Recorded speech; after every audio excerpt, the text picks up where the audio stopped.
ګوره همداسې عام طور باندې دا خبره اورو چې کله یو کس روزګار دوه قسمه وي یعنې حلال او حرام دواړه یې وي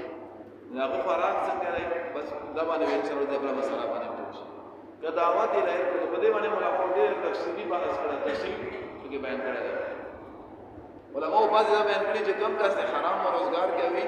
ګوره دا بعضې علما فرمایي ټول نه وایي کوم کس چې د حرام روزګار کوي دغه حرام صرف و صرف همدې لپاره حرام دي که دی بیا بچو باندې خوري یا مثال په طور پر علما له یې ورکوي یا طلبا له یې ورکوي نو هغو لپاره دا خوراک جایز دی په دې وډله علما فرمایي بهتره خبره بیا هم دا ده چې کوم کس ته پته ولګېږي چې خوراک یې حرام دی هغه غلط دی او که ډېر دی بهتره ده چې ځان دې نه سړی وساتي پاتې شو امامتي مسله نه امامتي پسې کېږي چې خبره لمونځ پسې کېږي چې خبره پکې الله پاک دی